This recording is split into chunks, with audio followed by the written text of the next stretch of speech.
नमस्कार दोस्तों। राजकीय स्नातकोत्तर महाविद्यालय प्रतापगढ़ के इतिहास विभाग में मैं आप सबका स्वागत करता हूं। दोस्तों,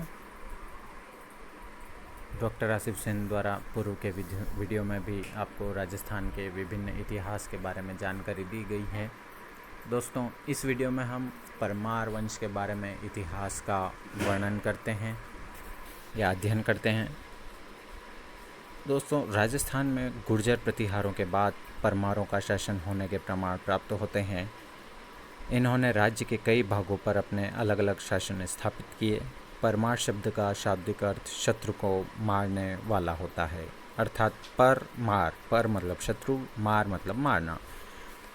चंद बड़दाई ने अपने ग्रंथ पृथ्वीराज रासों में परमारों की उत्पत्ति माउंट आबू के अग्निकुंड से बताई है। उदयपुर प्रशस्ति, पिंगल सूत्रवृत्ति, तेजपाल अभिलेख आदि में परमारों को ब्रह्म क्षत्र कुलीन बताया गया है। राजपूताना के परमार राज्यों की आबू के परमार, मारवाड़ के परमार, जालोर के परमार, गुजरात के परमार, किराड़ू के परमार, वागड़ के परमार, मालवा के परमार आदि शाखाएं हुई, जिनमें से आबू के परमार एवं मालवा के परमार प्रमुख थे। आइए हम इनका अलग अलग अध्ययन करते हैं।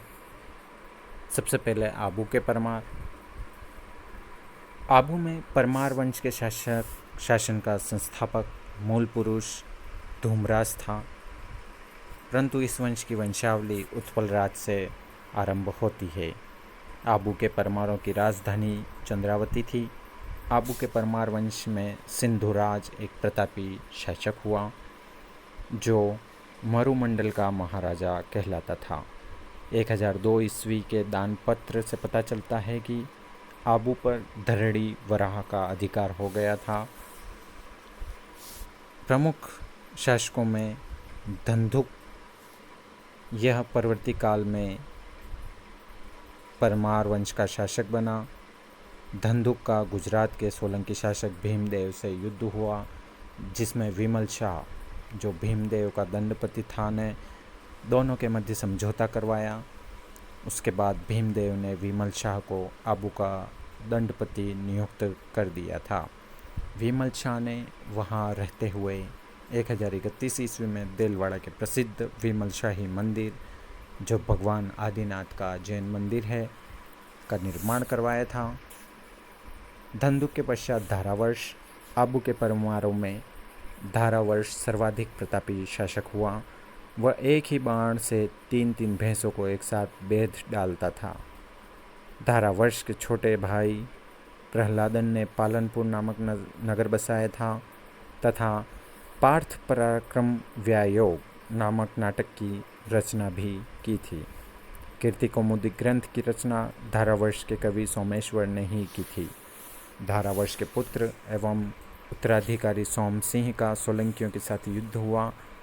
सोम सिंह के मंत्री तेजपाल ने देलवाड़ा में भगवान नेमिनाथ का जैन मंदिर बनवाया था, जिसे लुणाव शाही मंदिर या वस्तुपाल तेजपाल मंदिर कहते हैं। 1311 ईस्वी में के आसपास जालोर के चौहान शासक राव लुम्बा ने परमारों से चंद्रावती छीन ली। तभी आबू के परमारों का शासन समाप्त हो गया था। इसके पश्चात मालवा के परमार। मालवा के परमारों का मूल स्थान भी आबू ही माना जाता है। मालवा के परमारों की राजधानी उज्जैन या धारा नगरी थी। मालवा के परमार वंश के प्रारंभिक शासकों में उपेंद्र, वैरी सिंह प्रथम, सियक प्रथम आदि का उल्लेख मिलता है। संभवतः ये राष्ट्रकूटों के सामंत थे। मेरुतुंग की प्रबंध चिंतामणि तथा पद्मगुप्त के नवसाहसांक चरित्र के अनुसार परमार शासक सियक द्वितीय के कोई पुत्र नहीं होने से मुंज परमार को उसने दत्तक पुत्र के रूप में ग्रहण किया था। मुंज परमार मालवा के परमार वंश का सर्वाधिक प्रतापी एवं प्रसिद्ध शासक मुंज परमार था। इसने युद्ध में हूणों को पराजित किया। इसने वाकपति राज तथा उत्पल राज विरुद्धों से भी जाना जाता है। इसने अमोघ वर्ष, पृथ्वी वल्लभ तथा श्री वल्लभ की उपाधियां धारण की थी। मुंज ने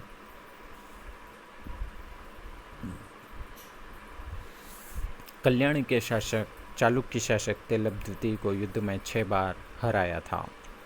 मुंज कवियों तथा विद्वानों का प्रेरक व आश्रयदाता था। उसने कवि वृष की उपाधि धारण की। उसके दरबार में यशोरूपावलोक का रचयिता धनिक, अभिधान रत्नमाला का लेखक हलायुद्ध, 10 रूपक का लेखक धनंजय, नव साहसांक चरित का लेखक पद्मगुप्त जैसे प्रसिद्ध विद्वान उसकी दरबार की शोभा बढ़ाते थे। तत्पश्चात राजा भोज, मालवा के परमार वंश का शासक राजा भोज न केवल राजस्थान के इतिहास में वरन भारत के इतिहास में अत्यंत प्रतापी शासक हुआ। यह सिंधुराज का पुत्र था। भोज ने अपनी राजधानी उज्जैन के स्थान पर धारा नगरी को बनाया। भोज युद्ध एवं साहित्य दोनों में अपने समय का एक अग्रणी शासक था। उसने धारा नगरी में सरस्वती कंठाभरण नामक पाठशाला बनवाई, जिसे भोजनशाला भी कहा जाता है। जिसे भोजशाला भी कहा जाता है। उसने इसमें वाग्देवी की प्रतिमा स्थापित की, जिसे भारतीय सरस्वती देवी की प्रतिमा के रूप में स्वीकार किया गया है, जो वर्तमान में भारतीय ज्ञानपीठ पुरस्कार का एक प्रतीक चिन्ह है। उसके द्वारा बनाई गई एक संस्कृत पाठशाला जालोर में भी थी। उसने चित्तौड़ में त्रिभुवन नारायण का मंदिर बनवाया। उसने अपने नाम से भोजपुर नगर बसाया तथा वहाँ पर एक बहुत बड़े भोजसर तालाब का निर्माण करवाया। उसने केदारेश्वर, रामेश्वर, सोमनाथ, सुंडार आदि अनेक मंदिरों का निर्माण करवाया। भोज की विद्वता के कारण उसे कविराज कहा जाता था। आईने अकबरी में अबुल फजल ने भोज की राज्यसभा में हमेशा लगभग 500 विद्वान रहने का उल्लेख किया है।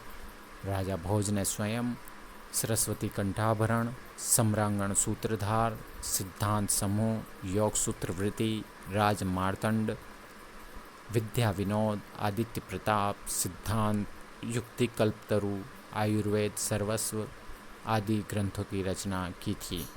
उसकी राजसभा में राजशेखर, मेरुतुंग, बल्लाल, वररुचि, मानतुंग, सुबंधु, अमर, माघ, धनपाल आदि अनेक प्रकांड विद्वान रहते थे। उसकी मृत्यु पर यह कहावत प्रसिद्ध हो गई थी, अद्य धरा निराधरा निरालंबा सरस्वती, अर्थात धारा नगरी में विद्या और विद्वान दोनों निराश्रित हो गए हैं।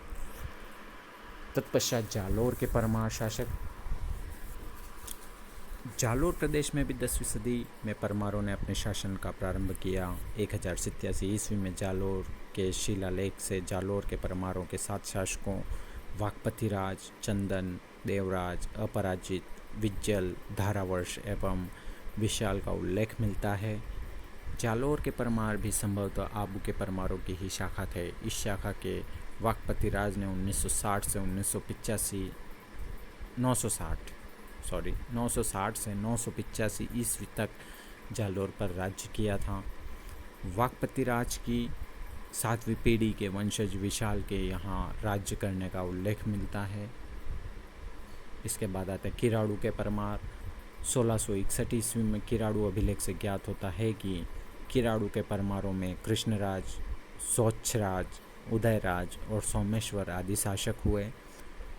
किराड़ू आबू के परमार शासक सिंधुराज की राजधानी भी रही थी। 1161 ईस्वी में परमार शासक सोमेश्वर ने जैसलमेर और जोधपुर के कई किलों पर नियंत्रण कर लिया था। परवर्ती काल में यह चालुक्य नरेश कुमारपाल के अधीन हो गया था। इसके बाद आते हैं वागड़ के परमार। राजस्थान के दक्षिण भाग वर्तमान डूंगरपुर एवं बांसवाड़ा को वागड़ या वागवर कहा जाता था।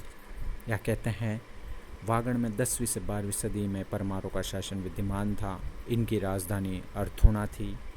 इस वंश के शासकों में धनिक, ककदेव, सत्यराज, मंडलिक, चामुंडराज, विजयराज आदि प्रमुख शासक हुए। इस शाखा का अंतिम शासक संभवतः विजयराज था। लगभग 1178 ईस्वी में गुहिल नरेश सामंत सिंह ने वागड़ पर अधिकार कर इस राज्य पर परमारों के शासन को समाप्त कर दिया। अर्थुणा में मंदिरों, भवनों आदि के खंडर परमारों के पराक्रम एवं उनकी कला एवं संस्कृति को आज भी प्रदर्शित करते हैं।